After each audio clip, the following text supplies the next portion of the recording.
ओ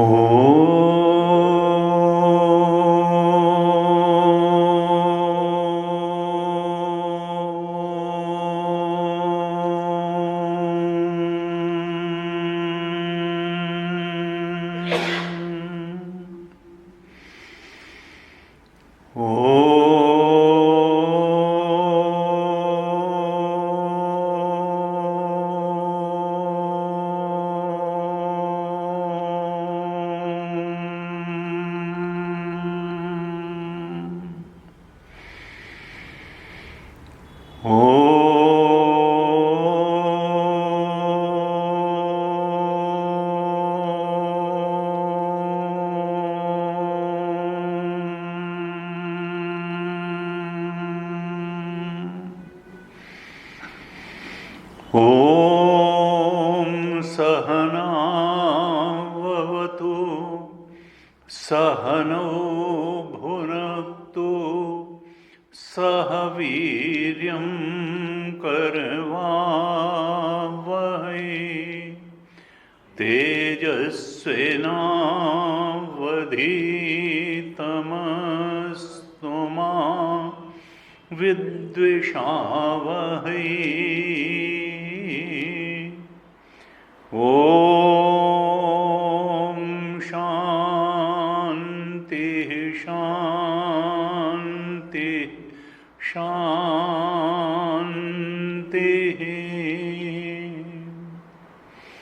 सदाशिवसमारम्भां शङ्कराचार्यमध्यमाम् अस्मदाचार्यपर्यन्तां वन्दे गुरुपरम्पराम्।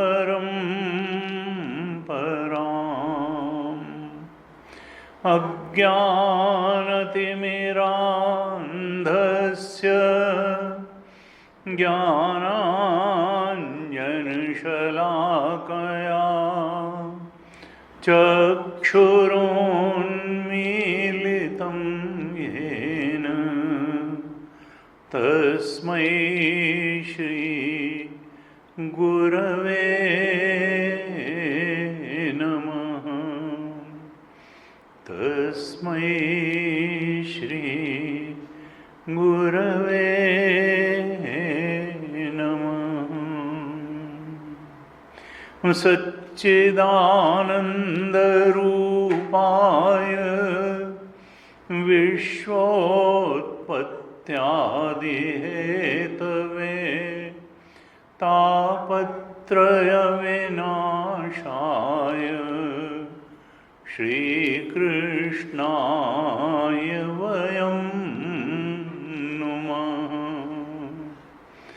यं प्रव्रजन्तमनुपेतमपेतकृत्यं द्वैपायनो विरहकातर आजुहाव पुत्रेति तन्मयतया तरवोऽभिनेदुः तं सर्वभूतहृदयं मुनिमानतोऽस्मि।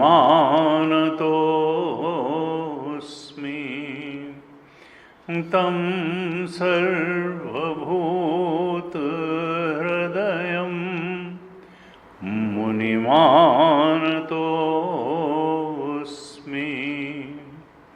नारायणं नमस्कृत्य नरं चैव नरोत्तमं देवीं सरस्वतीं व्यासं ततो जयमुदीरयेत्। कृष्णाय वासुदेवाय हरये परमात्मने प्रणतक्लेशनाशाय गोविन्दाय नमो नमः। प्रणतक्लेशनाशाय गोविन्दाय नमो नमः।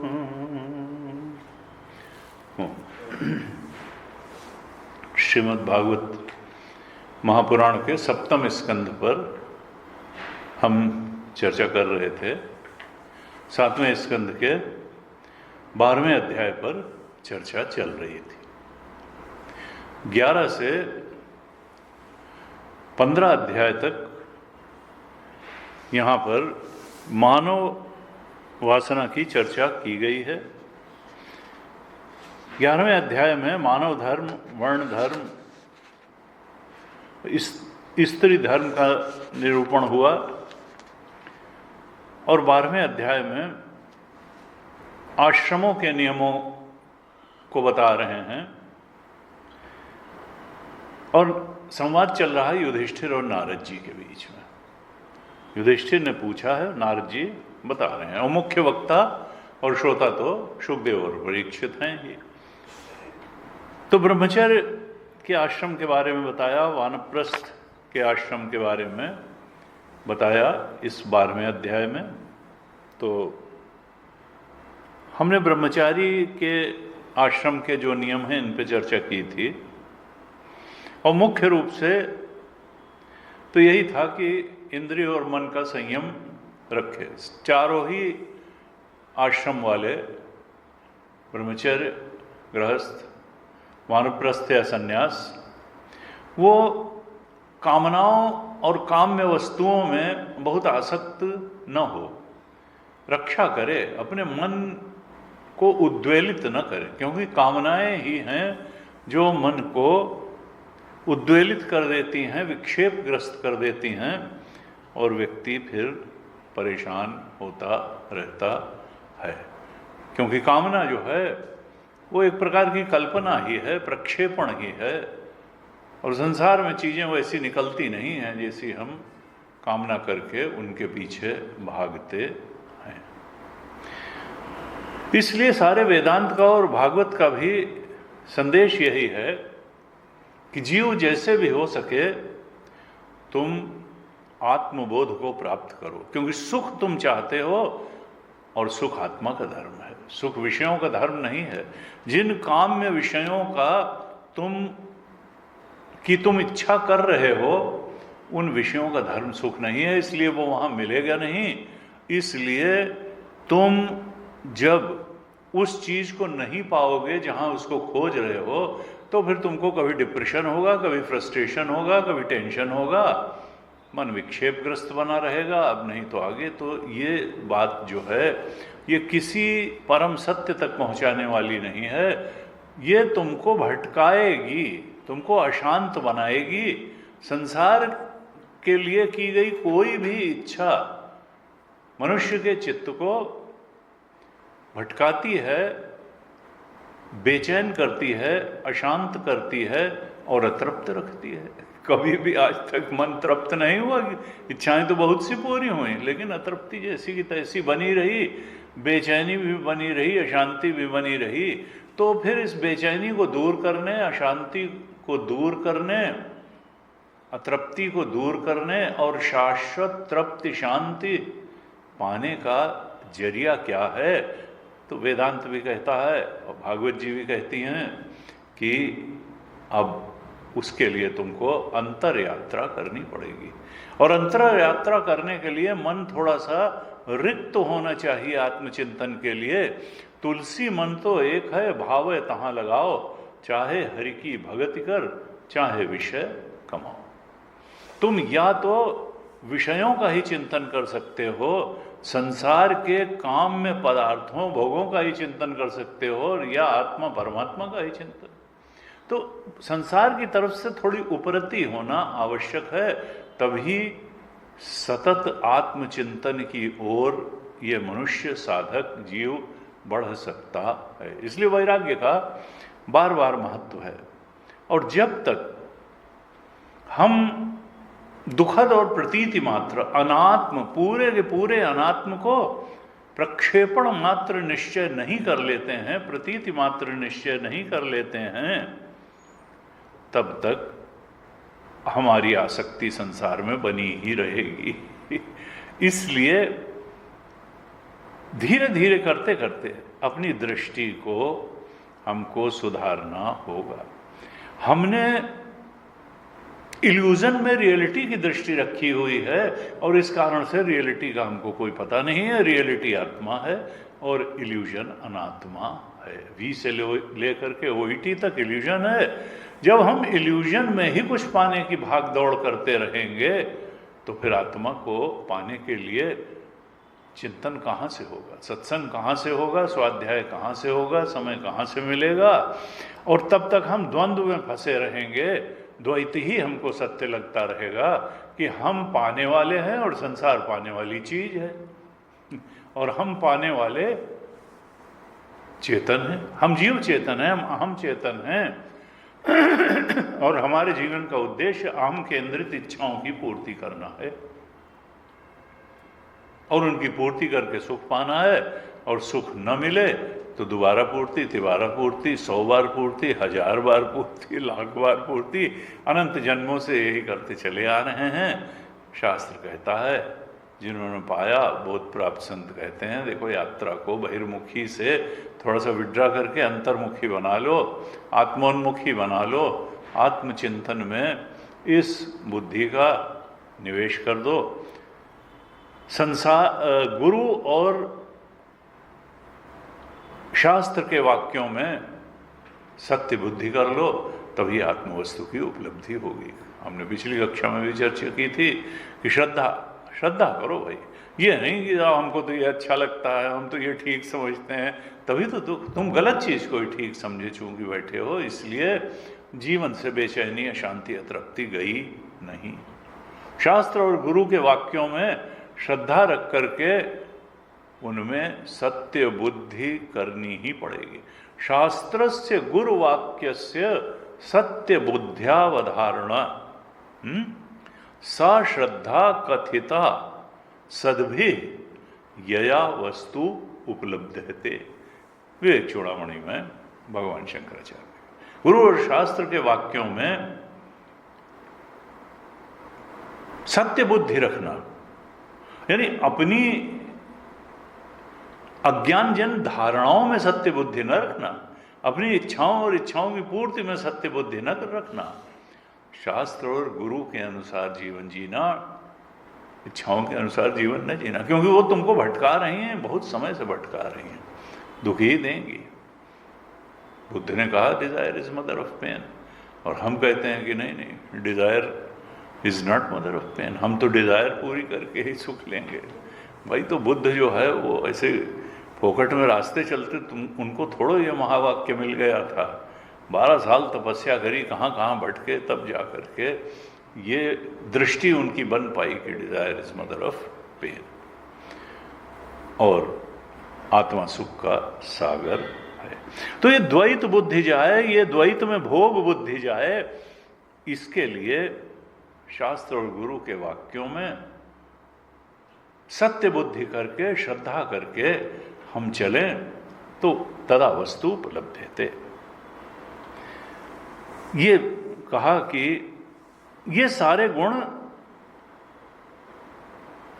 ये गृहस्थ के लिए भी विहित हैं, सन्यासी के लिए भी विहित हैं, ब्रह्मचारी के लिए भी और वानप्रस्थ के लिए भी, कि इस प्रकार से उसको इच्छाओं से विड्रॉ करना चाहिए। ये हमने चर्चा की थी पिछली कक्षा में भी। अब वानप्रस्थ के नियम बताते हुए कहते हैं नारद जी कि जो वानप्रस्थ आश्रमी ये बताए जा रहे वानप्रस्थ के नियमों का पालन करता है, उसको महालोक की प्राप्ति होती है। महाजना तपः सत्यम, ऐसे ऊर्ध्व लोक हैं, वो ऋषि लोग वहाँ रहते हैं महरलोक में, तो महरलोक में की प्राप्ति होती है। फिर थोड़े नियम बताते हैं कि वानप्रस्थ आश्रम को स्वीकार करता है अगर कोई, तो उसको आग से पकाया हुआ अन्न नहीं खाना चाहिए और कच्चा अन्न भी नहीं खाना चाहिए। तब कौन सा अन्न खाना चाहिए? सूर्य के ताप से पके हुए कंदमूल फल आदि का सेवन करना चाहिए। यानी जो राइप हुए हैं सूरज के प्रकाश से, ऐसे कंदमूल फल का सेवन करना चाहिए और तपपूर्ण जीवन बिताना चाहिए। लेकिन यहाँ कहते हैं कि इतना अधिक तप भी नहीं करना चाहिए कि उससे बुद्धि ही बिगड़ जाए, क्योंकि कुछ लोग खड़ेश्वरी बाबा या इस तरीके का, तो अब मवाद बह रहा है पैर से लेकिन ये झूला में लटके हुए हैं, और ये तो इससे शरीर को दुखी करने से, कष्ट देने से कुछ नहीं होगा। कहा कि अधिक तपस्या का क्लेश बुद्धि न बिगाड़ दे, इस बात के प्रति भी सावधान रहना चाहिए। फिर वानप्रस्थी के लिए अंदर की प्रक्रिया थोड़ी बताते हैं कि लय प्रक्रिया के माध्यम से उसको आत्मबोध, परमात्म बोध की तरफ बढ़ना चाहिए। अंत के 29, 30, 31 श्लोकों में 12वें अध्याय के कहते हैं कि उसको ऐसी भावना करनी चाहिए, ब्रह्म भाव में स्थिति के लिए ऐसी भावना करनी चाहिए कि जो इच्छाएं हैं, कल्पनाएं हैं, जिसको मनोरथ भी कहते हैं, ऐसा हो जाए, ऐसा हो जाए, यही तो करते हैं इच्छाओं में, ये पूरी हो जाएगी, फिर मनोरथ करते हैं कि फिर ऐसा आनंद मिल जाएगा, फिर ऐसी प्रसिद्धि मिल जाएगी, फिर ये हो जाए। तो सारी इच्छाओं, कल्पनाओं, मनोरथों के साथ इस मन को, मन के देवता चंद्रमा में लीन कर दे, अंतःकरण चतुष्टय को उनके अनुग्राहक देवताओं में लीन कर दे। क्योंकि हमारे यहाँ विषय करण सुरजीव समेता, विषय है, फिर कर्ण है, विषय को पकड़ने वाले, आंख है, नाक है, कान है, और अंतःकरण चतुष्टय भी है, मन बुद्धि चित्त अहंकार भी है, और उसमें सबके देवता भी हैं। मन का देवता चंद्रमा है, बुद्धि का देवता ब्रह्मा है, अहंकार का रुद्र है, और चित्त का वासुदेव या क्षेत्रज्ञ है। ऐसे सबके देवता तत्वबोध में भी बताए और इसमें हमारे विवेक चूड़ामणि में भी बताएंगे। तो कहा सारी इच्छाओं, कल्पनाओं के साथ मन को उसके देवता चंद्रमा में लीन कर दे, और जितने भी बुद्धि गम्य पदार्थ हैं, बुद्धि से समझ में आने वाली जितनी बातें हैं, उन सबको बुद्धि के साथ ही बुद्धि के देवता ब्रह्मा में लीन कर दे। और ये जो अहंकार है, मन का बता दिया, बुद्धि, ममता, अहंकार कैसा है? अहम मम रूप अहंकार है। अहंता और ममता रूप जो अहंकार है अंतःकरण चतुष्टय का, तो उस अहंकार को रुद्र में, अहंकार के देवता रुद्र हैं, रुद्र में लीन कर दे। और फिर चित्त जो है, चेतना सहित चित्त को वासुदेव में, क्षेत्रज्ञ में या जीव में लीन कर दे। यानी अंतःकरण चतुष्टय को उनके देवताओं में लीन कर दे। और इसके बाद कहते हैं जो पंचभूत हैं उनको, जो स्थूलतम पंचभूत है उसको अपने से सूक्ष्म पंचभूत में लीन करता चले। पृथ्वी को जल में लीन कर दे, जल को अग्नि में लीन कर दे, अग्नि को वायु में लीन कर दे, वायु को आकाश में लीन कर दे, और फिर आकाश को समष्टि अहंकार में लीन कर दे, समष्टि अहंकार को महत्तत्व में लीन कर दे, और महत्तत्व को अव्यक्त में लीन कर दे। अव्यक्त माने माया। और फिर अव्यक्त को अविनाशी परमात्मा में लीन कर दे। अविनाशी परमात्मा ही चेतन वस्तु है, ब्रह्म तत्व है, आत्म तत्व है। और फिर ये भाव कर ले गहराई से कि वो जो अविनाशी परमात्मा है, जो चेतन वस्तु है, चिद वस्तु है, वो मैं ही हूँ, वो मेरा आत्मा है और मैं ब्रह्म हूँ। इस प्रकार की दृढ़ भावना करते हुए वो अद्वितीय भाव में स्थित हो जाए। भेद का निवारण करते हुए अंतःकरण चतुष्टय को उनके अभिमानी देवताओं में, पंचभूत को सूक्ष्मतम में, फिर आकाश को अहंकार, महत्तत्व, अव्यक्त, अव्यक्त को ब्रह्म चेतन में लीन करके ये जान ले कि मैं ही वो ब्रह्म चेतन हूँ, वही हमारा आत्मा है, और इस तरह से वो अद्वितीय है स्थित हो जाए। यही स्वरूप में स्थित हो जाना है। इस प्रकार से स्वरूप में स्थित हो करके फिर वो अनात्म से उपरत हो जाए। अनात्म में अगर विचरण करे, व्यवहार भी करे, तो स्वरूप में स्थित हो करके ही करे। ये जानते हुए करे कि सत्य तो हमारा वो आत्मा है जहाँ हम स्थित हैं, अनात्म तो प्रतीति मात्र है, शरीर भी प्रतीति मात्र है, जीव भी प्रतीति मात्र है, इच्छाएं भी प्रतीति मात्र हैं, जिन चीज़ों की इच्छा हो रही है वो भी प्रतीति मात्र हैं, लेकिन शरीर रहते व्यवहार करना है, इसलिए करना। अहम इदम मम इदम नैसर्गिको अयम लोक व्यवहार मिथ्या ज्ञान निमित्ता। ये जानते हुए कि सारा व्यवहार मिथ्या ज्ञान के ही निमित्त से हो रहा है, क्योंकि ब्रह्म के साथ ब्रह्म का कोई व्यवहार नहीं हो सकता, वो तो द्वैत में ही होगा। आत्मा जब तक उपाधि वाली नहीं होगी तब तक व्यवहार कैसे? तो व्यवहार तो सारा उपाधि के द्वारा उपाधि के साथ ही होता है।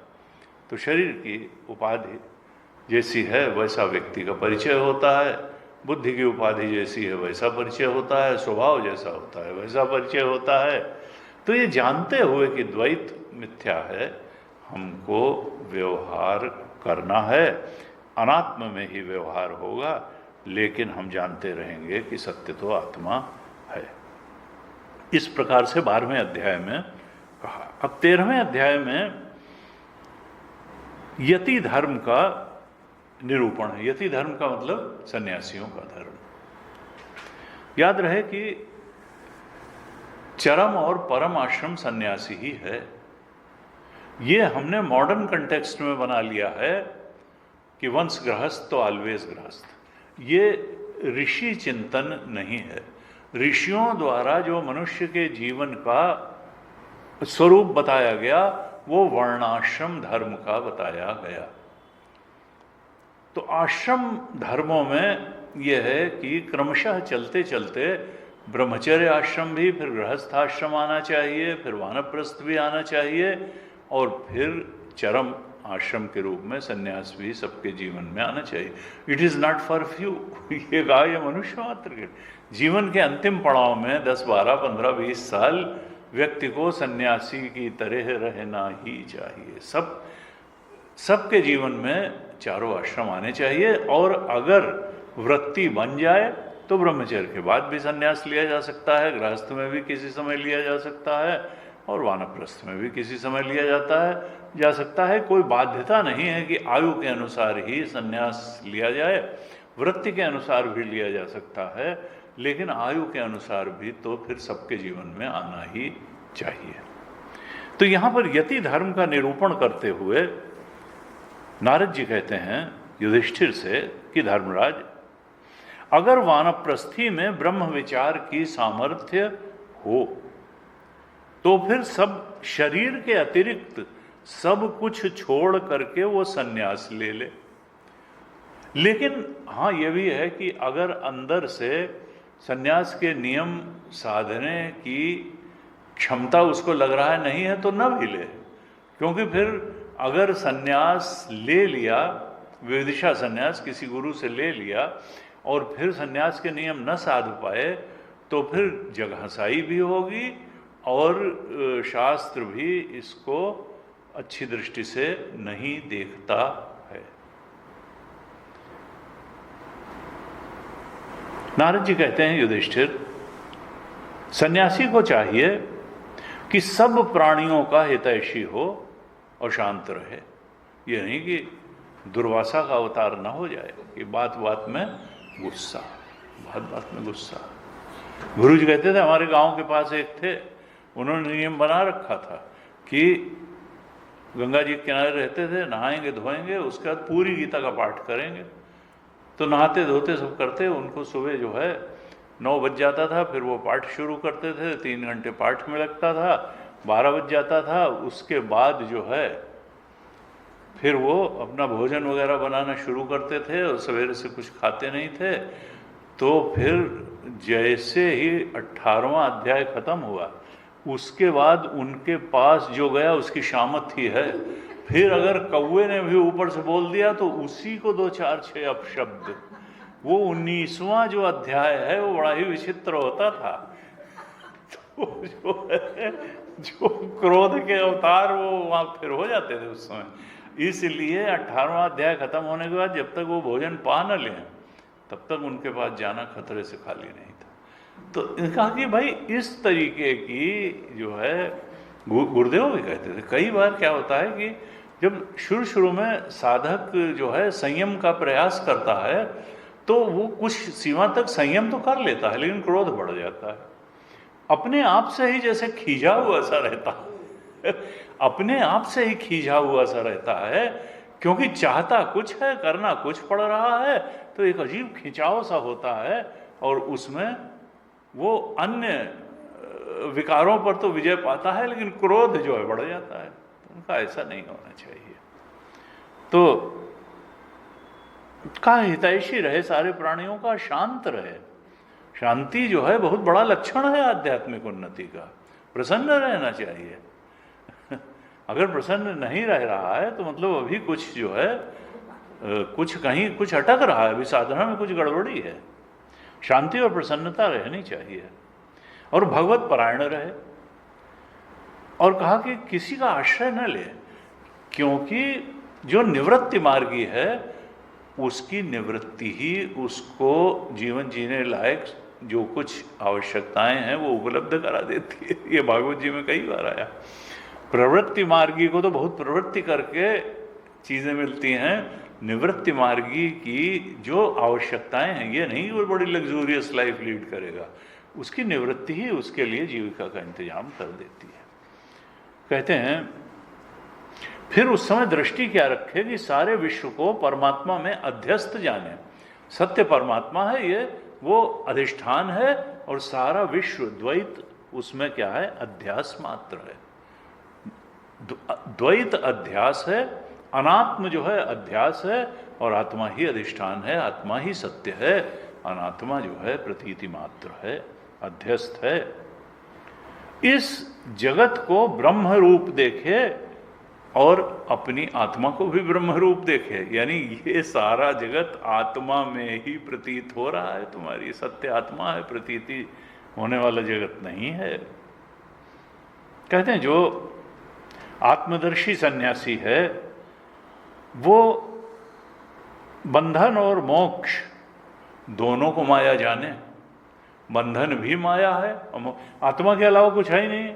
तो बंधन तो अज्ञान दशा में ही बंधन है कि वही बंधन काहे का है, संसार के तमाम भोग पदार्थों में इच्छा के कारण हम बंधे हुए हैं, ये मिल जाए ये मिल जाए। वास्तव में इच्छा भी इल्यूजन है, वो इच्छित वस्तु में भी इल्यूजन है, और इच्छा करने वाला ईगो जो है अहम, वो भी जीव, वो भी इल्यूजन है। तो आत्मा के अलावा जो बंधन है वो भी वस्तुतः माइक है, सत्य नहीं है। और फिर जब बंधन ही सत्य नहीं तो मोक्ष भी सत्य नहीं है। गौड़पादाचार्य जी ने कहा न निरोधो न चोत्पत्ति न बद्धो न च साधका न मुमुक्षुर न वै मुक्ता इति एषा परमार्थता। परमार्थ सत्य क्या है?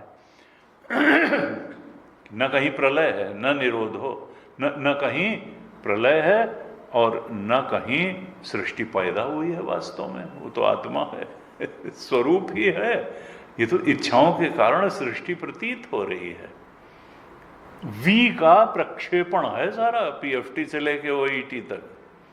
तो न निरोध हो, न कहीं प्रलय है और न कहीं सृष्टि है, उत्पत्ति है। न बद्धो, न कहीं बंधन है, न च साधका, न कहीं कोई साधक है, न कोई बंधन में पड़ा हुआ है, न कोई साधना करनी है। न बद्धो न च साधका न मुमुक्षु, कोई मुमुक्षु भी नहीं है। मोक्ष की इच्छा का, जो बंधन ही नहीं तो मोक्ष की इच्छा का क्या मतलब है? न मुमुक्षुर न वै, कोई मुक्त भी नहीं है। जब बंधन नहीं है, बंधन में पड़ा हुआ नहीं है, तो फिर मोक्ष भी नहीं है और कोई मोक्ष प्राप्त भी नहीं हो, तो आत्मा ही है, ब्रह्म ही। न मुमुक्षुर न वै मुक्ता इति ऐसा, परमार्थ सत्य यही है। इति ऐसा परमार्थता कि एक सच्चिदानंद ही वास्तव में है।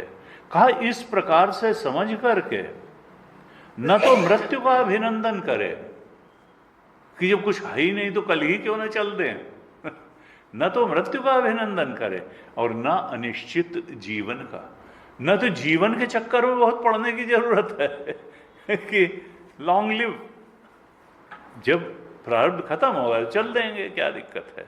और ना मृत्यु का कि जब जाना ही है तो जल्दी ही क्यों ना चले, ना ना, ऐसा कुछ नहीं है। जितने दिन जीना होगा खुशी से उत्साह से सत्कर्म करते हुए जिएंगे, और जब जाना होगा तो राजीव लोचन राम चले तज बाप को राज बटाऊ कि नहीं। कहा जैसे ही उनको हुआ तो वो पिता का राज्य, जैसे कोई राहगीर सराय छोड़ करके चल देता है, उससे कोई आसक्ति नहीं रखता है, इस तरह वो अपने पिता दशरथ का राज्य छोड़ करके एक राहगीर की तरह चल दिए। जैसे होटल में गए, 4 दिन रहे और फिर कमरा छोड़ के, और हमसे क्या लेना देना होटल से, चल दिए। राजीव लोचन राम चले तो बाप को राज बटाऊ कि नहीं, राहगीर की तरह चल दिए। तो ऐसे ही ये तो राह है, जीवन की राह है। जितने दिन हैं उतने दिन हैं, खुशी से हैं, उत्साह से हैं, पूरी आशा से हैं, सत्कर्म करते हुए, लेकिन जब चलना है तो फिर उसमें भी कोई परेशानी नहीं चल दिया। तो कहा ये असली काम क्या है? कहते हैं कि असली काम जो जीवन में है वो अपनी आत्मा के ब्रह्मत्व पर दृष्टि स्थिर करना है। अयम आत्मा ब्रह्म, कि हमारा ये जो आत्मा है, जो सबका अधिष्ठान है, सबका प्रकाशक है। कैसे अधिष्ठान है? आकाशवत अधिष्ठान है। कैसे प्रकाशक है? सूर्यवत प्रकाशक है। गीता जी में कहा 13वें अध्याय के अंत में। तो हम में सब कुछ अध्यस्त है। हमारा ये चेतन, ये जीव चेतन नहीं है, ये ब्रह्म चेतन है। ये तो इच्छाओं के कारण जीव चेतन बना हुआ है।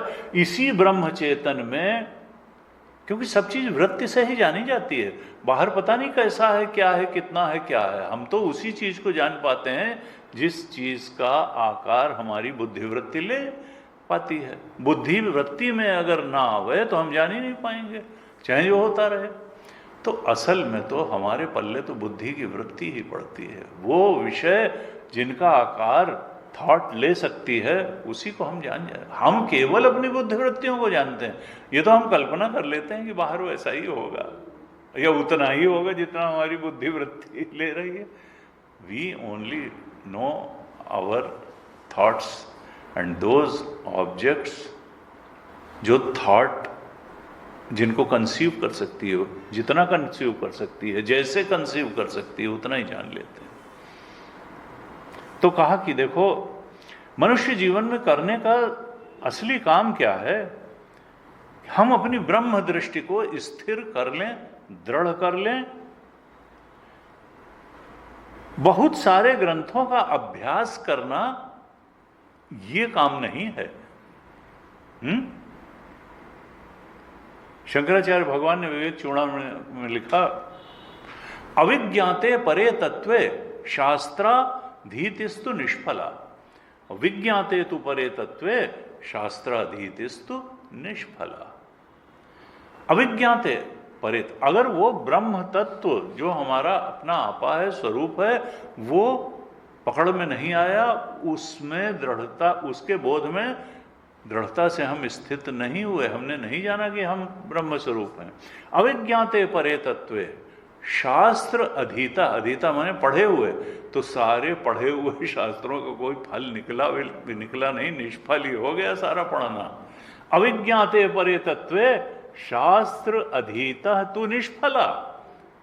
और अगर वो जान लिया गया तो बहुत शास्त्र पढ़ने की जरूरत क्या है, वही जानना तो उद्देश्य था। विज्ञाते तु परे तत्वे शास्त्र अधीता तु निष्फल, फिर बहुत ज्यादा शास्त्र पढ़ने की कोई जरूरत नहीं, क्योंकि शास्त्र पढ़ने का उद्देश्य तो ब्रह्म तत्व के बोध में दृढ़ता से स्थित होना था।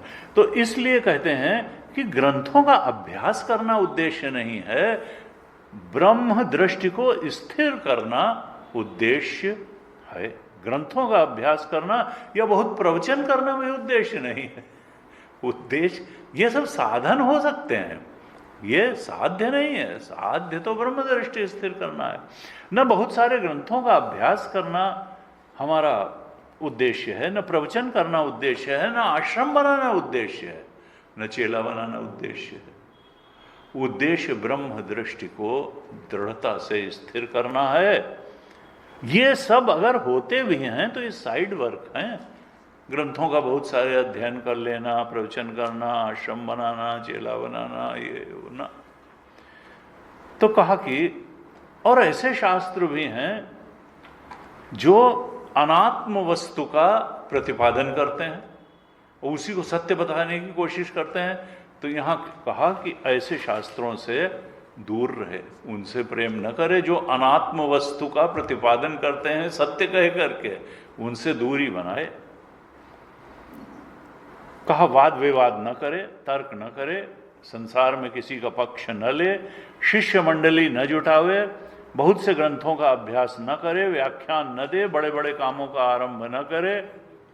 शांत समदर्शी महात्मा सन्यासी आश्रम के चिन्हों को चाहे तो धारण करे और चाहे छोड़ दे, लेकिन आत्मा अनुसंधान जरूर करे, आत्मा के स्वरूप का अनुसंधान करे, उसके बोध में दृढ़ता से स्थित होने का प्रयत्न करे।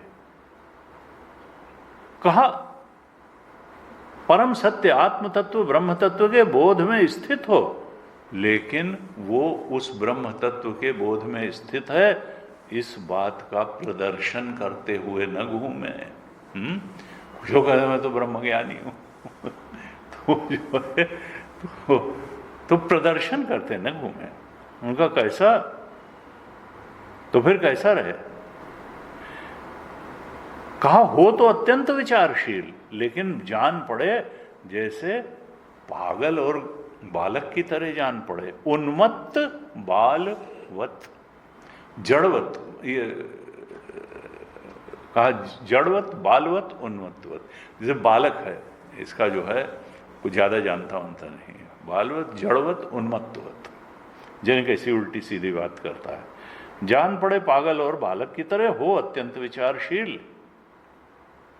कहा अत्यंत प्रतिभाशाली होने पर भी साधारण मनुष्यों की दृष्टि से ऐसा जान पड़े जैसे कोई गूंगा हो।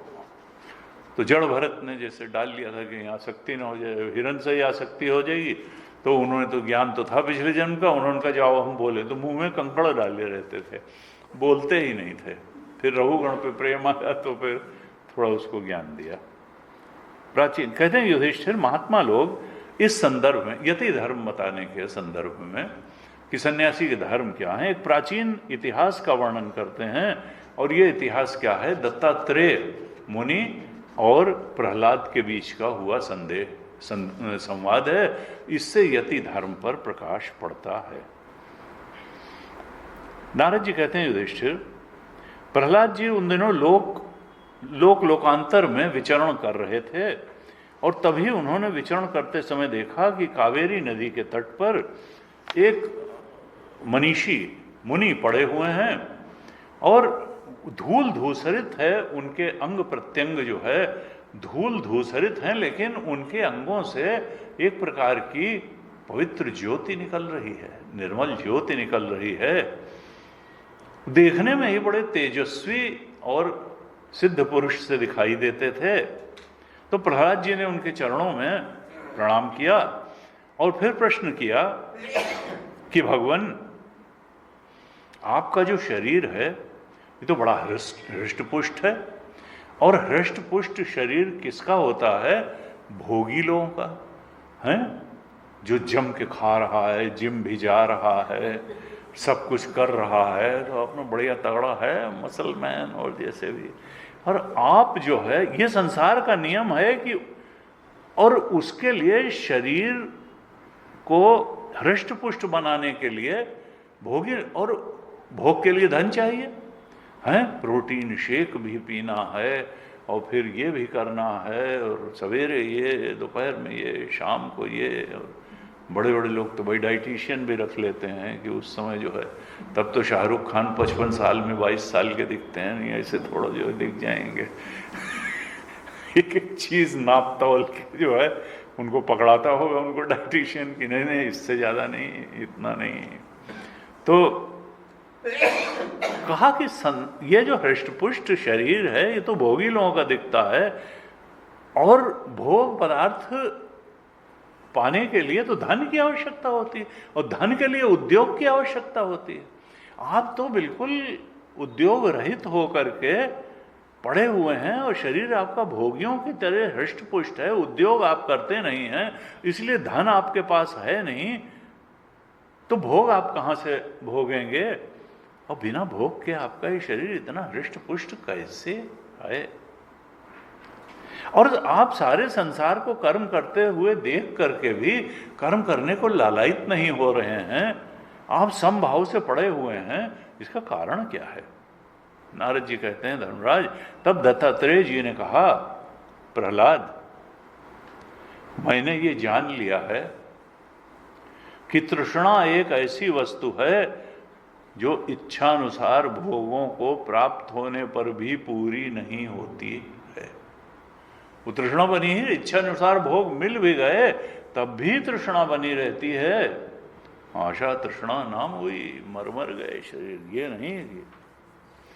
तो एक डोमेट में आश्रम है, बड़े तेजस्वी वहाँ के, अब तो बेचारे बुढ़े बहुत हो गए, 20-25 साल मौन में ही रहे। तो चंद्रा स्वामी जी उनका नाम, तो मैं भी गया 1-2 बार मिलने, तो बड़े सरल हैं। तो वो लोग जो है उनके शिष्य तो एक उसका काम करते थे छापे खाने का, तो वो भी हमारे साथ। उन्होंने कहा, मैं अब तो वो अमेरिका चले गए, वहाँ जो है उन्होंने कहा, मैंने उनसे पूछा, प्रेम साईं या क्या नाम है उनका, कि आप जो है आप पढ़े लिखे हैं, अंग्रेजी में किताब लिख रहे हैं, एडिट कर रहे हैं, अपने गुरु के ऊपर लिखी और कुछ लिखी, साधना के ऊपर लिखी, तो अच्छी खासी नौकरी आप पा सकते थे इंटेलिजेंस को देखते हुए, फिर भी आपने ये संसार छोड़ करके यहाँ जो है विकास नगर में, उधर पांडा साहब के पास उनका आश्रम है, तो ये क्या यहाँ ये सब पड़े हुए हैं करके आपने संन्यास ले लिया, तो ये क्यों किया? तो उन्होंने कहा कि मैंने जो है बहुत जल्दी ही इस बात को समझ लिया था कि संसार के वो भोग जिनको आप रसगुल्ले जैसा समझते हैं वो अंगारे जैसे हैं। क्या दृष्टांत दिया उन्होंने। मैंने बहुत पहले ही ये बात समझ ली थी, और ये उन्होंने प्रेम साईं ने नहीं बताई, जो वो छापा खाने वाले जो अमेरिका से आए थे, बीच में गए थे हमारे साथ वहाँ, तो उन्होंने बताई कि आज से 25 साल पहले इन्होंने, मैंने इनसे जब पूछा, जब इनकी किताब छाप रहा था, कि आपने ऐसा क्यों किया संन्यास का, तो उन्होंने कहा, आपने संसार के, आपने नहीं कहा, मतलब जिन संसार के जिन भोगों को लोग रसगुल्ले जैसा मीठा समझते हैं, उनको हमने अंगारे जैसा जलाने वाला समझ लिया है, और इसलिए हमने ये रास्ता चुना है। अपने अपने ढंग से चीज़ को कहने की बात है। तो कहा कि ऐसी तृष्णा एक ऐसी वस्तु है जो भोग प्राप्त होने पर भी पूरी नहीं होती है, और इसी तृष्णा के कारण इस जीव को जन्म और मृत्यु के चक्कर में भटकना पड़ता है। पुनरपि जन्म पुनरपि मरणम। ये क्योंकि तृष्णा जब तक बनी रहेगी तो जीव को भटकाती रहेगी, एक शरीर से दूसरे शरीर में, एक परिस्थिति से दूसरी परिस्थिति में, एक मन स्थिति से दूसरी, विक्षेप में डाले रहेगी, संसरण में डाले रहेगी। और संसरते संसार, जो संसरण को ही तो संसार कहते हैं। कहते हैं, देखो प्रहलाद, मैं भी अनेक योनियों में भटका हूं, मैं भी इसी तृष्णा के कारण अनेक योनियों में भटका हूं, और भटकते भटकते दैववश मुझे ये मनुष्य योनि मिली। ये मनुष्य योनि बहुत दुर्लभ है।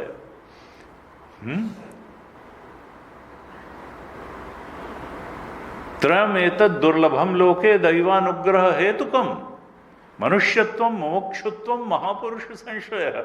भगवान शंकराचार्य ने विवेक चूड़ामणि के तीसरे श्लोक में ही लिखा। ये तीनों चीजें भगवान की कृपा से ही मिलती हैं और बहुत दुर्लभ हैं। मनुष्य का शरीर मिल जाए, मनुष्यता भी मिल जाए, मनुष्यत्व, मुमुक्ष, मोक्ष की इच्छा मिल जाए भी वहां हो जाए, और कोई सदगुरु रास्ता बताने वाला भी मिल जाए। मनुष्यत्व मुमुक्षुत्व महापुरुष संशय, और कबहू करि करुणा नरदेही देत ईस बिन होए तो स्नेही। ये नहीं कि वी हैव अर्नड इट, कभी करुणा करके परमात्मा हमको मनुष्य देह दे देता है कि चलो देखें अब तुम अपना जो है जो सखा परम परमार्थ एहू मन क्रम वचन राम पद नेहू। स्वार्थ साच जीव कर एहा मन क्रम वचन। अब तुम आत्मचिंतन में इस बुद्धि को लगाओगे कि नहीं लगाओगे, तुम मुक्त होने की तरफ कदम बढ़ाओगे या नहीं बढ़ाओगे, तुम महापुरुष और सदशास्त्र की शरण ग्रहण करोगे कि नहीं ग्रहण करोगे, ये भाई तुम्हारे ऊपर है, फ्री विल है। लेकिन मुझे भी अनेक योनियों में भटकते हुए ये मनुष्य योनि मिली है। कहते हैं ये मनुष्य योनि, इसमें अगर पाप कर्म हो गए तो पशु पक्षी योनि मिल जाएगी, पुण्य कर्म अगर हमने कर लिए तो स्वर्ग मिल जाएगा, और अगर निवृत्ति के जीवन की तरफ चित्त उन्मुख हो गया, त्याग की तरफ, त्यागपूर्ण जीवन की तरफ, निवृत्ति के जीवन की तरफ हमारी वृत्ति हो गई तो फिर मोक्ष मिल जाएगा। हैं? स्वर्ग नरक अपवर्ग निसेनी और ज्ञान विराग भगति शुभ देनी। ज्ञान भक्ति और वैराग्य भी मिल सकता है, स्वर्ग भी मिल सकता है, नरक भी मिल सकता है और मोक्ष अपवर्ग भी मिल सकता है। तो कहा कि ये है, इससे स्वर्ग भी पा सकते हैं, पशु पक्षी योनि, अधम योनियों को भी, और मोक्ष भी मिल सकता है। और अगर मिश्रित कर्म हो जाए तो फिर से मनुष्य, मिश्रित कर्म का परिणाम मनुष्य योनि है, तो फिर मनुष्य योनि की प्राप्त होगी। कहते देखो प्रहलाद, मैं ये देखता हूं कि संसार में सारे मनुष्य, मनुष्य का मतलब स्त्री पुरुष दोनों, ये संसार के स्त्री पुरुष कर्म किस लिए करते हैं? सुख पाने के लिए और दुख को दूर करने के लिए। सुख प्राप्ति के लिए कर्म करते हैं, दुख की निवृत्ति के लिए कर्म करते हैं, लेकिन उसका फल उल्टा ही होता है, वे और भी दुख में पड़ जाते हैं, और भी दुख में पड़ जाते हैं। और यही सब देख करके मैं कर्मों से ही उपरत हो गया हूं। अब मैं कर्म नहीं करता हूं, मैं तो पड़ा रहता हूं। उनका तो फिर आदमी तो सोचता है कि भाई कैसे चलेगा, हैं? अजगर करे न चाकरी, पंछी करे न काम, दास कबीरा कह गए सबके दाता राम। तो अब ये कहेंगे कि जो है वही प्रारब्ध जो बिना किसी प्रयास के दुख ले आता है, वही प्रारब्ध बिना किसी प्रयास के सुख भी ले आएगा। प्रारब्धानुसार जैसे लाख भगाने के बावजूद दुख आ जाता है जीवन में, वैसे ही प्रारब्धानुसार तुम्हारी ये शरीर चलता रहेगा। बहुत वातुल किम तव काते कांता धनगत चिंता वातुल किम तव नास्ते। क्यों अपनी पत्नी की और धन के कमाने की इतनी चिंता करते हो कि मैं अगर नहीं रहूंगा या क्या होगा, तो पत्नी का, बच्चों का क्या हो, हैं? काते कांता धनगत चिंता वातुल, अरे इतनी बड़ी दुनिया वो चला रहा है तो तुमको भी चला रहा है, असल में वही तुम्हारी पत्नी बच्चों सबको चलाएगा। त्रिजगति, तुमको करना क्या है? तुमको सत्संग करना। त्रिजगति सज्जन संगति रेखा भवति भवाणो तरणे नौका। असली काम चिंता करने का नहीं है धन की और परिवार की, असली काम सत्संग करना है। चिंता भगवान कर लेंगे। मैं तो सांवरे के रंग रांची रे, मीरा ने कहा कि नहीं कि जिस तरह से मेरा साईं रीझे सोई वेश धरूंगी। कहो तो भगवान वेश धराऊं, कहो तो छिटकाऊं केश। जिस तरह से मेरा परमात्मा रीझता हो, मैं तो वही, मैं तो गिरधर के रंग रांची रे। तो कहते हैं सुख आत्मा का ही स्वरूप है, और आत्मा जो है समस्त चेष्टाओं की निवृत्ति से ही आत्मबोध प्राप्त होता है। जब तक हम इच्छा से प्रेरित कर्म के पीछे और कर्म से प्राप्त फल और फल के भोगों के पीछे ही पड़े रहेंगे, तब तक हमको आत्मा के सच्चे स्वरूप का बोध नहीं होगा। क्योंकि शास्त्रों में बार बार आता है कि वासनाओं के रहते ज्ञान स्थिर नहीं होता है। थोड़ी देर के लिए मिल भी जाए, लगे हाँ सब ठीक है, लेकिन स्थिर नहीं हो पाएगा। चित्त में या तो ज्ञान रह सकता है, आत्मबोध रह सकता है, या वासनाएं रह सकती हैं। वी है, वासना के रहते ज्ञान स्थिर नहीं होगा। इसलिए वो तो जानी चाहिए, वो जाएगी कैसे? जो हमने कल चर्चा की थी कि recognition of illusion as illusion is the only way to transcend illusion. Illusion को इल्यूजन पहचान लेना ही इल्यूजन को ट्रांसेंड करने का एकमात्र रास्ता है।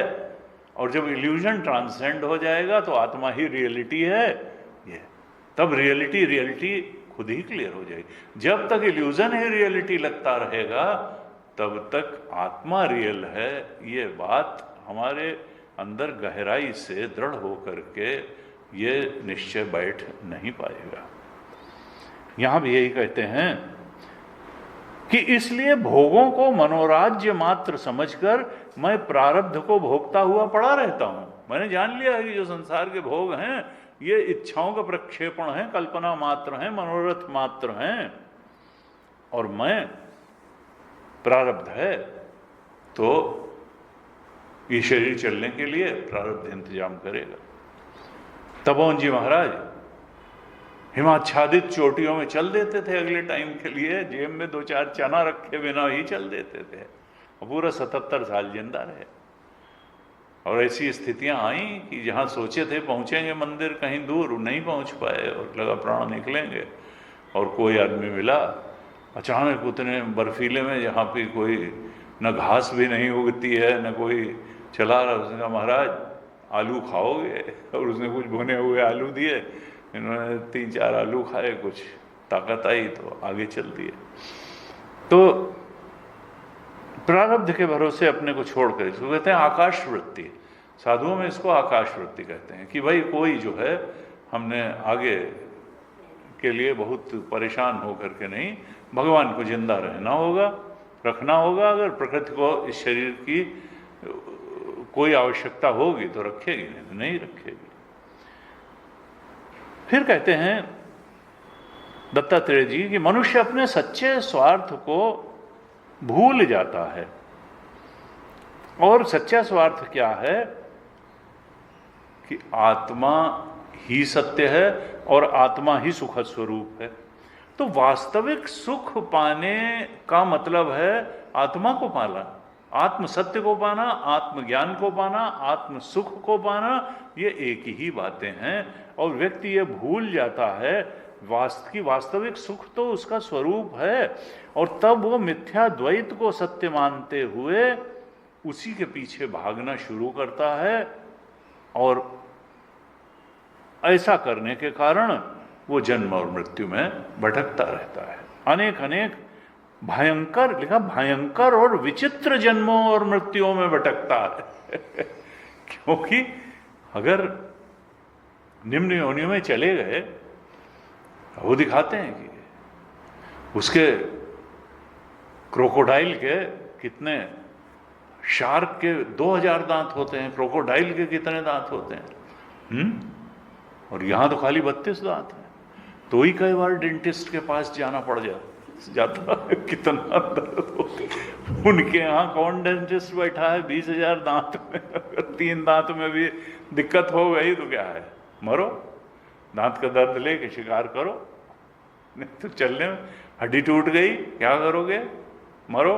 तो कैसी जो है परेशानी की योनियां हैं। कोई वहाँ अस्पताल और ये और वो जो है ऐसे स्पेशलिस्ट मल्टी स्पेशलिटी हॉस्टल थोड़ो बना रखे हैं, ना तो जो है क्रोकोडाइल ने बनाए हुए हैं, ना शार्क ने बनाए हुए हैं।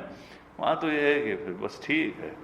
किसी ने कहा भाई देखो जानवर बहुत जो है स्वस्थ रहते हैं, दूसरे ने कहा स्वस्थ नहीं रहते हैं, वो जब बीमार पड़ते हैं तो मर ही जाते हैं, इसलिए जितने बचे रहते हैं वो स्वस्थ ही दिखाई देते हैं। तो स्वस्थ रहते नहीं भाई। तो शरीर तो पंचभूत का बना है सबका। तो यहां पर कहा कि कहते हैं दत्तात्रेय जी प्रहलाद, मनुष्य जब आत्मा से अलग वस्तुओं में सुख समझता है तभी वो आत्मा को छोड़ करके दूसरी वस्तुओं के पीछे भागता है, क्योंकि समझता नहीं सुख वहां है। और ये क्या है, ये उसी तरह से है जैसे जल को, जैसे कोई तालाब हो और तालाब जो है जलकुंभी से ढका हुआ है तो उसको लगता है ये तो सफेद सफेद है, या काई से ढका हुआ है तो कहता है जैसे लॉन हो ये तो सिवार या जलकुंभी या काई से ढके हुए तालाब में जल नहीं दिखाई दे रहा है, तो उस ढके हुए जल को छोड़ करके जैसे मरीचिका के जल के पीछे कोई प्यास बुझाने के लिए दौड़े, इसी तरीके से ये मनुष्य आत्म सुख को सुख न जान करके संसार के मरीचिका तुल्य सुख के पीछे सुख पाने के लिए दौड़ता रहता है। आत्मा को छोड़ करके विषयों की ओर दौड़ता है सुख पाने के लिए, जैसे जल को न देखते हुए काई से ढके जल को जल न जान करके मरीचिका के जल की ओर दौड़ पड़े प्यास बुझाने के लिए, तो कहाँ बुझेगी। कहते हैं 28वें श्लोक में एक कहा था 13वें अध्याय के, फिर कहते हैं प्रहलाद जी ये शरीर जो है ये प्रारब्ध के अधीन है और प्रारब्ध द्वारा जो सुख पाना चाहता है और दुख मिटाना चाहता है वो अपने काम में कभी सफल नहीं हो सकता है, क्योंकि प्रारब्ध के भोग के लिए मिला है शरीर। अब तुमको अगर सच्चा सुख पाना है या दुख हटाने के लिए सच्चा प्रयत्न करना है तो उसके लिए सद्गुरु और सदशास्त्र की शरण में जा करके तुमको साधना करनी पड़ेगी। प्रारब्ध से किसी की मुक्ति नहीं हो गई आज तक, साधना से होगी, सत्संग से होगी। तुमको शास्त्र और गुरु के वाक्यों में सत्य बुद्धि करके और उसमें जो है पूरा लगन पूर्वक है, श्रद्धावान लभते ज्ञानम तत्पर संयते इंद्रिया ज्ञानम लब्ध्वा पराम शांतिम और तद्विधि प्रणिपातेन परिप्रश्नेन सेवया उपदेक्षन्ति ते ज्ञानम। ज्ञानिन तत्वदर्शी ज्ञानी के उपदेश को श्रवण करना पड़ेगा, मनन करना पड़ेगा, निधिध्यासन करना पड़ेगा, तब मुक्ति होगी। प्रारब्धवशाद अगर बैठे रहोगे कि प्रारब्धवशाद आत्मबोध हो जाएगा तो वो नहीं होने वाला है। You have to make sincere effort. प्रयत्नाद्यतमानस्तु, प्रयत्न करना। योगी संशुद्ध किल विषय अनेक जन्म संसिद्ध ततो याति पराम। श्रद्धावान लभते ज्ञानम तत्पर, तत्परता चाहिए, संयतेंद्रियता चाहिए। तो कहते हैं मनुष्य जो है हमेशा ही शारीरिक और मानसिक दुखों से आक्रांत ही रहता है और मरणशील तो है ही। बड़ा प्रयास करके अगर थोड़ा सा धन और भोग उसने प्राप्त भी कर लिया तो उससे कोई बहुत लाभ नहीं है। सर्वेंद्रियाणाम जरयंति तेजा। हम भोग की तरफ ही संसार के अगर बढ़ते हैं तो इंद्रियां भी साधना लायक नहीं रह जाती, शरीर भी साधना लायक नहीं रहता, क्योंकि भोग है रोग भयम। कहते हैं देखो प्रहलाद, लोभियों को विशेष रूप से मैं दुखी देखता हूं और धनियों का दुख भी मुझसे देखा नहीं जाता है। लोभियों और इंद्रियों के, जो लोभी हैं और इंद्रियों के वश में रहते हैं, ऐसे धनियों का दुख मैंने बहुत देखा है। भय के मारे उन्हें नींद नहीं आती है और उनका सब पर संदेह बना रहता है। जो जीवन के और धन के लोभी हैं, कहते हैं वे राजा लोग भी चोर से भयभीत रहते हैं, शत्रुओं से भयभीत रहते हैं। चोर और शत्रु से ही नहीं, अपने लोगों से भी भयभीत रहते हैं, कहीं कोई किसी बहाने से मांग न ले। लड़की की शादी है, भाई 5 लाख दे दो, लौटा देंगे। फिर कहा भाई ये होता तो लौटा ही देते, होगा तो उनको काहे होगा, जिसके होता मांगता ही क्यों। उनका हमने तो कहा था भाई हमको 1 साल में लौटा देना, नहीं अब देखते हैं। तो ये जो है कहा स्वजनों से भी वो भयभीत रहते हैं, मांगने वालों याचकों से भयभीत रहते हैं, और यहां तक कि अपने आप से भी भयभीत रहते हैं कि कहीं मैं भूल से ज्यादा खर्च न कर डालूं, मैं ज्यादा खर्च न कर डालूं। इस आशंका से अपने आप से भी सदा डरते रहते हैं। इसलिए बुद्धिमान व्यक्ति को चाहिए कि धन और जीवन की स्पृहा का त्याग कर दे, लॉन्गिंग न रखे, उससे स्पृहा न रखे, आसक्ति न रखे, न धन से न जीवन से। और धन जीवन चलाने का एक जरिया है, वो ठीक है, उतना रहेगा, और जीवन भी प्रारब्ध पर्यंत रहेगा, उसमें हमारा कोई बहुत दखल है नहीं। तो क्यों कहा, इसलिए ये धन और जीवन की आसक्ति जो है ये शोक पैदा करने वाली है, मोह पैदा करने वाली है, भय पैदा करने वाली है, क्रोध पैदा करने वाली है, राग पैदा करने वाली है, कायरता पैदा करने वाली है, और तुम्हारा बहुत सारा समय और श्रम खा जाने वाली है, जो साधना में भी लग सकता था। इसलिए धन और जीवन की स्पृहा का त्याग कर दे। फिर कहते हैं प्रहलाद, इस लोक में 2 ही मेरे सबसे बड़े गुरु हैं, एक है अजगर और एक है मधुमक्खी। इन दत्तात्रेय का अभी 11वें स्कंद में तो 24 सदगुरु जो है का वर्णन आने वाला, लेकिन यहां पर यह प्रहलाद के प्रसंग में कहते हैं कि लोक में 2 सबसे बड़े गुरु मेरे कौन हैं, अजगर और मधुमक्खी। इनसे मुझे क्या शिक्षा मिली? मधुमक्खी से मुझे शिक्षा मिली कि वो शहद इकट्ठा करती रहती है बड़े कष्ट से। जैसे लोग बड़े कष्ट से धन संचय करते रहते हैं, लेकिन फिर वो खर्च भी नहीं करते उसको, और फिर लड़के बच्चे हों या जो भी, किसी के ने साले के पास रखवा दिया, किसी ने किसी के पास नंबर 2 का है, और फिर वो चले गए, और उसका मजा कोई और ही लेता है उनके धन का, वो नहीं ले पाते हैं। हाँ, और क्या, बड़े बड़े वकील, उनको केस लड़ने और तैयार करने से फुर्सत नहीं, कब छुट्टी पे जाएं और कब घूमने जाएं, मानसिकता भी नहीं। जिसे नशा हो जाता है ना एक चीज का, तो उनको तो प्रसिद्धि का नशा हो जाता है, अब धन आ रहा है, अब लड़के बच्चे इधर उधर उड़ाएं, जो करें भाई जैसे करें। लेकिन कहा कि धन जो इकट्ठा करता है, लेकिन कोई दूसरा ही उसको छीन लेता है या उसका उपभोग करता है। मधुमक्खी जैसे मधु इकट्ठा करती है, लेकिन कोई और ही मधुआ उसको आकर के और ले जाता है। ऐसे ही धनियों का धन का हाल होता है। जैसे मधुमक्खी के शहद का जो हाल होता है वो थोड़ा उसका उपभोग करती है, वैसे ही धनियों के धन का ही हाल होता है, कोई और ही उसे छीन लेता है।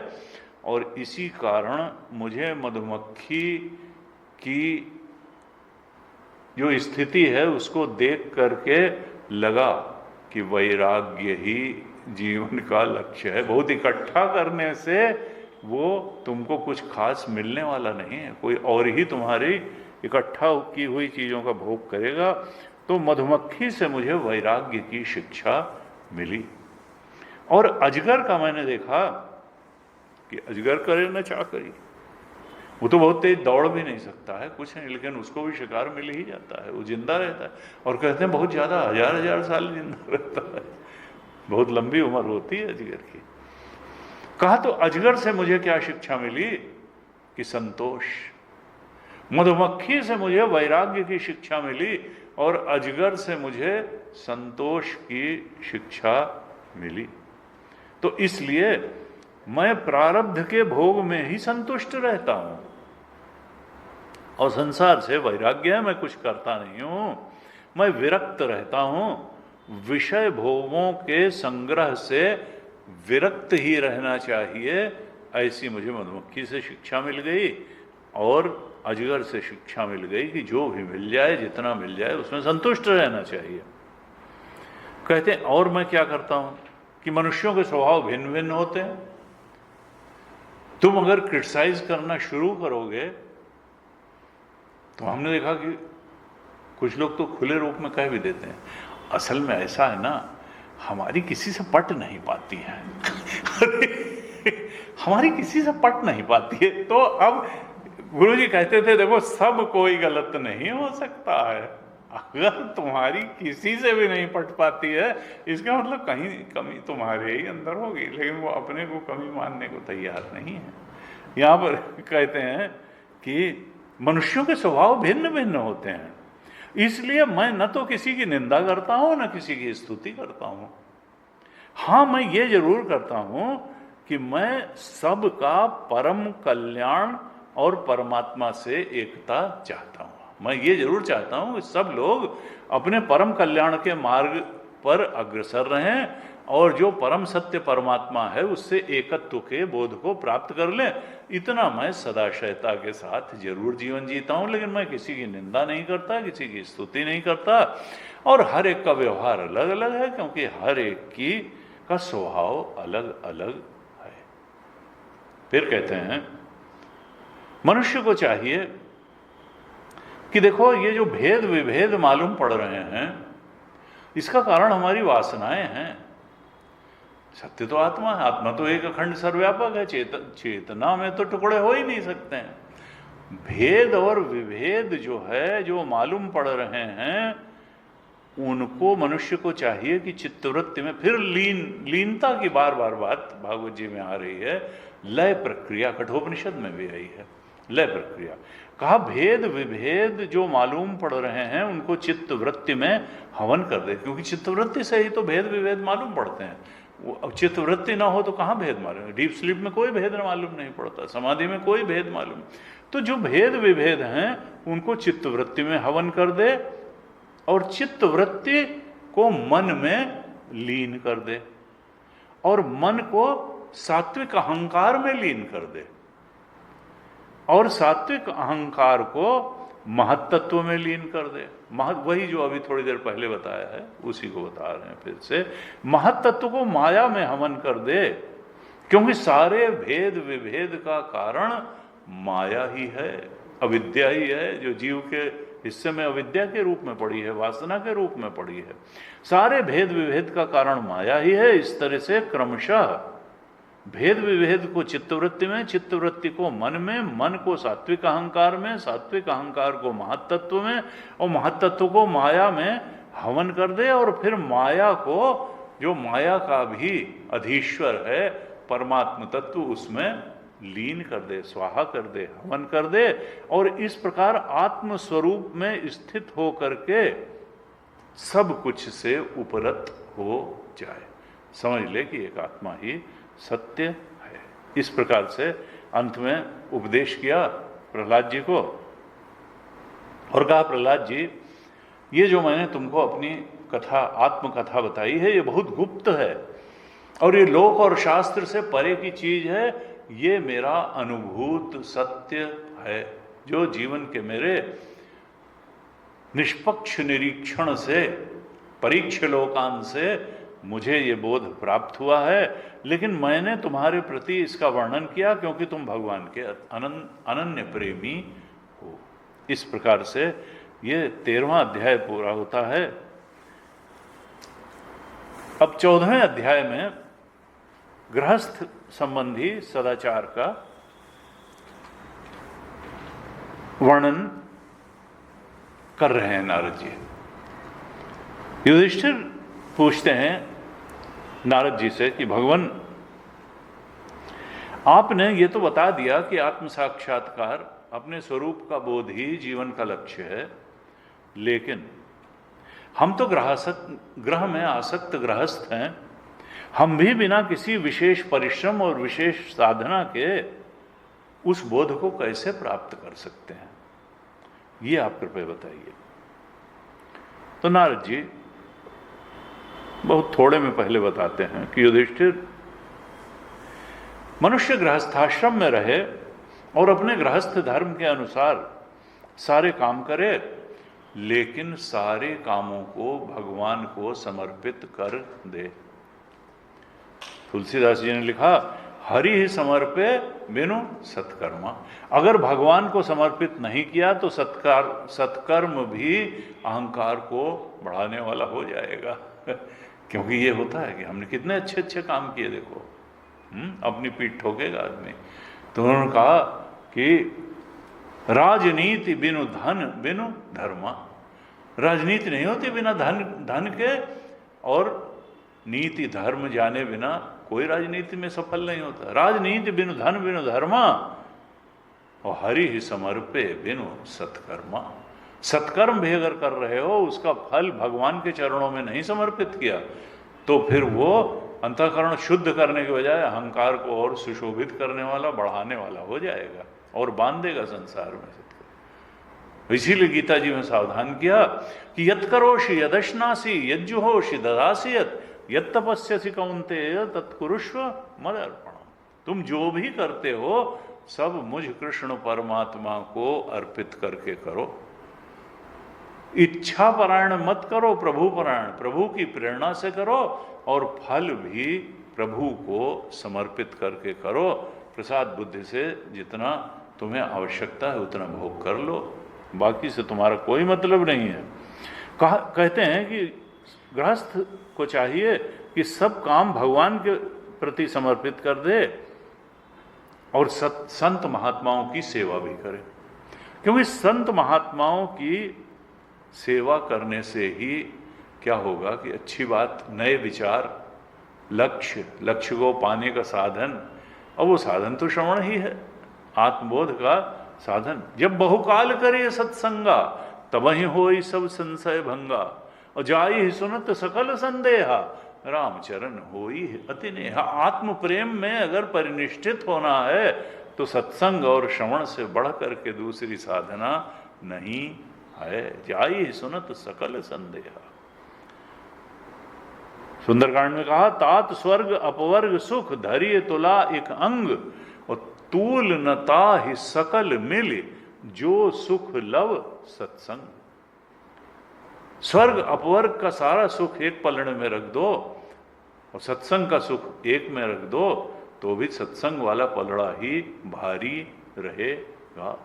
तूल न ताहि सकल मिली जो सुख लव सत्संग। कहते हैं कि एक तो भगवान को समर्पित करके सारे कर्म करे गृहस्थ, और फिर संत महात्माओं की सेवा भी करे। जब उसको थोड़ा समय मिले, अवकाश मिले, तो वो विरक्त पुरुषों के बीच में भी जाकर के थोड़ा बैठे रहे, क्योंकि वहाँ पर भगवान की चर्चा होती है, आत्मा की चर्चा होती है, और उसके बार बार सुनने से, भगवान के, आत्मा परमात्मा के बारे में सुनने से फिर वैसी बुद्धि बनती चली जाती है। सत्संग के द्वारा धीरे धीरे बुद्धि शुद्ध होती जाती है और आसक्ति कम होती चली जाती है। संसार से आसक्ति कम होती चली जाती है। जैसे सपने से जागने पर, सपने में हमने जो जो संबंधी अपने देखे उनसे कोई आसक्ति नहीं रह जाती है, उसी तरह से सत्संग के द्वारा जब बुद्धि शुद्ध होती चली जाती है तो फिर इस जागृत अवस्था में भी जहाँ जहाँ हमारी आसक्ति टिकी हुई वहाँ से आसक्ति कम होती चली जाती है और हम स्वरूप बोध की तरफ बढ़ते चले जाते हैं। कहते हैं जो बुद्धिमान पुरुष है उसको आवश्यकता भर ही इस शरीर की सेवा करनी चाहिए, घर की सेवा करनी चाहिए, अधिक नहीं। वो भीतर से तो विरक्त रहे और बाहर से रागी के समान व्यवहार करे, और जो दूसरे कुछ कहें, ना बड़ी विचित्र बात लिखी, या चाहें उसको तुरंत हाँ कह दे, ये नहीं, उसमें कोई, क्योंकि माया है। हमारा कहा भी होगा तो भी माया है, तुम्हारा कहा होगा तो भी माया है, तो कौन झिक झिक में पड़े हैं, कह दिया। उनका घर में शांति रखने का क्या जो है तरीका है कि हमने बांट लिया है, ये लोकल इश्यूज हैं उसमें पत्नी की मानी जाएगी, और जो बड़े बड़े इश्यूज हैं कि रूस यूक्रेन युद्ध में कौन जीतेगा, हमास पर हमला ठीक है कि नहीं है, उस सब में मेरी मानी जाती है। और घर में क्या बनेगा क्या नहीं बनेगा, कब कहाँ जाना है, पिक्चर कौन सी देखनी है, टीवी में सीरियल को, इन सब में पत्नी का अधिकार है।